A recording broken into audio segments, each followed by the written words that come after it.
Actually நான் எப்படி பார்க்குறேன்னா, திமுகவுக்கு வந்து அவர் எப்படி ஹேண்டில் பண்ணணும்னு தெரியல அப்படின்னு சொல்லிட்டு தான் நினைக்கிறேன். இல்ல அதான் நான் கேட்கிறேன். என்னன்னா, இப்போ இந்த தயாரிப்பாளரே வந்து பேசியிருக்காரு. இந்த என்னன்னு பேசினாரு? நான் பார்க்கல அத பத்தி. அதாவது என்ன அந்த மகேஷ் வந்து என்ன சொல்றாரு அப்படின்னா, என்னைய மிரட்டி பணம் புடுங்குனாங்க. 10 லட்ச ரூவா பணம் புடுங்குனாங்க அப்படின்னு சொல்லி சொல்றாரு அவரு. எங்க புடுங்குனாங்க?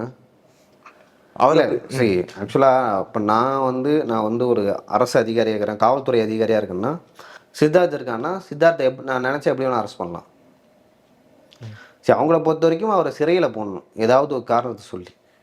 இப்போ இப்போ சொன்னார்ல ஒரு ப்ரொடியூசர், முதல்ல வந்து எதுக்கு அவருக்கு 10 லட்சம் வந்து போய் கொடுத்தாங்க அப்படின்னு ஒரு விஷயம் இருக்குது. நீங்கள் ஏன் காவல்துறைக்கிட்ட போய் சொல்லல? உங்கள்கிட்ட 10 லட்சம் கேட்டார்ல, ஏன் காவல்துறைக்கிட்ட சொல்லணும் ஒரு விஷயம் இருக்குது.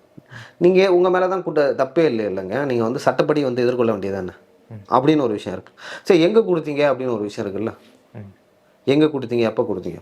ஸோ அப்போ வந்து பணம் கொடுத்தவர் வந்து என்ன ஒரு மனநிலையில் இருக்காருன்னா, நம்ம என்ன சொன்னாலும் இந்த காவல்துறை வந்து அதை வழக்கை எழுதிக்கிட்டு, ஏன்னா எப்படி சொல்கிறத எப்படி சொல்கிறதுனா, இப்போ காவல்துறை ஒரு எஃப்ஐஆரை போடுறாங்கன்னா, அந்த எஃப்ஐஆரை போட்டு நாம் தான் ப்ரூவ் பண்ணணும், நான் பணம் வாங்கலை, அப்படி ஒரு விஷயமே நடக்கலை அப்படின்னு சொல்லிட்டு.